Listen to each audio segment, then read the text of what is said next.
अभ्यास coaching centre में सभी भारतीय विद्यार्थियों का बहुत-बहुत स्वागत करते हैं। जैसा कि आपको बहुत पहले ही बताया जा चुका था कि हम अपने चैनल पर एनसीईआरटी क्लास 6 से क्लास 12th तक के विद्यार्थियों के लिए पाठ्यक्रम स्टार्ट करने वाले हैं, जो कि बिल्कुल पूरी तरह से फ्री रहेगा। और यह है कक्षा 11 का भौतिक विज्ञान फर्स्ट की चैप्टर है भौतिक जगत। तो आइए शुरू करते हैं।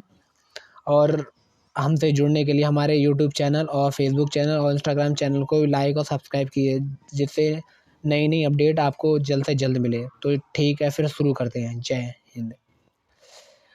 और पहली हेडिंग है भौतिक जगत अध्याय 1 यानी कि पार्ट 1 का चैप्टर है भौतिक जगत। तो उसमें देखते हैं भौतिकी क्या है। मानव की सदैव अपने चारों ओर फैले विश्व के बारे में जानने की जिज्ञासा रही है। अनादिकाल से रात्रि के आकाश में चमकने वाले खगोलीय पिंड उसे सम्मोहित करते रहे हैं।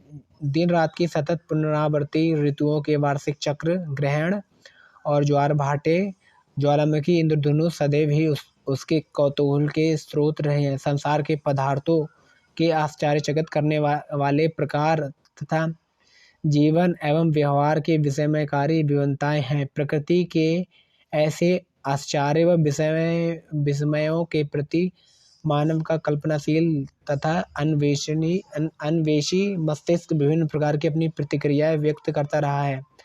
अनादिकाल से मानव की एक प्रकार की प्रतिक्रिया यही रही है कि उसने अपने भौतिक पर्यावरण का सावधानी पूर्वक परीक्षण किया है।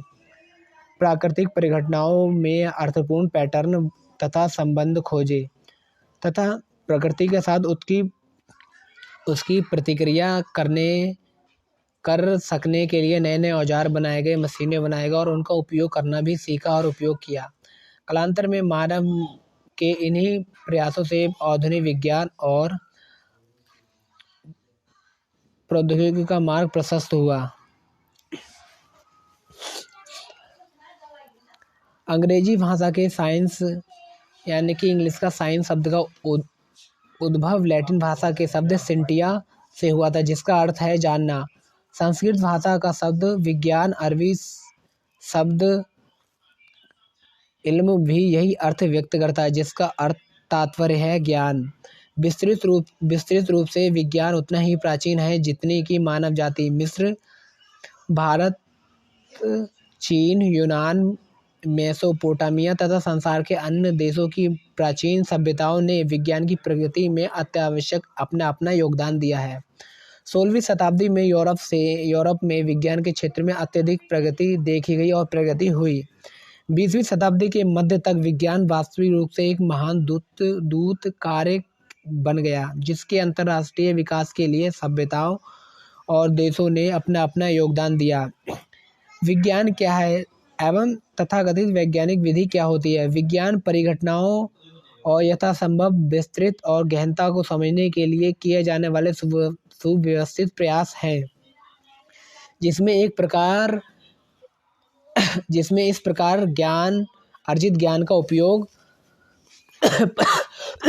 परिघटनाओं के भविष्य कथन, संशोधन एवं नियंत्रण के लिए किया जाता है। जो कुछ हम अपने चारों ओर देखते हैं उसी के आधार पर अन्वेषण करना, प्रयोग करना और भविष्यवाणी करना विज्ञान है। संसार के बारे में सीखने की जिज्ञासा, प्रकृति के रहस्यों को सुलझाना विज्ञान की खोज की ओर पहला चरण है। वैज्ञानिक विधि में बहुत से अंतःसंबंध, पद व्यवस्थित प्रेक्षण, नियंत्रण, प्रयोग, गुणात्मक और मात्रात्मक, विवेचनात्मक, गणित, प्रतिरूपण, भविष्य कथन, सिद्धांतों का सत्यापन अथवा अन्यथाकरण सम्मिलित होते हैं। निराधार कल्पनाएं तथा अनुमान लगाने का भी विज्ञान में स्थान है, परंतु अंततः किसी भी वैज्ञानिक सिद्धांत को स्वीकार्य बनाने के लिए उसे प्रासंगिक परीक्षण और प्रयोगों द्वारा सत्यापित किए जाना भी अति आवश्यक है।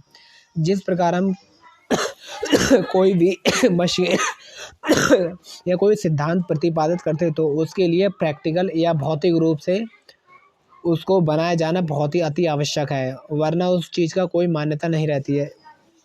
प्राचीन की विज्ञान की प्रकृति और विधियों के बारे में काफ़ी दार्शनिक विवाद है, जिसके विषय में यहाँ चर्चा करना आवश्यक नहीं है।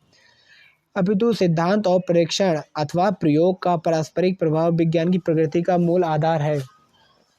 विज्ञान सदैव गतिशील है। विज्ञान में कोई भी सिद्धांत अंतिम नहीं होता, ना ही है, और विज्ञान में वैज्ञानिकों में कोई निर्विवाद विशेषज्ञ तथा सत्ता नहीं है। जैसे जैसे प्रेक्षणों के विस्तृत विवरण व परिशुद्धता में संशोधन होते जाते हैं अथवा प्रयोगों द्वारा नए परिणाम प्राप्त होते जाते हैं, वैसे ही यदि हम आवश्यक हो तो उन संशोधन का संविष्ट करके सिद्धांतों में उनका स्पष्टीकरण किया जाना चाहिए।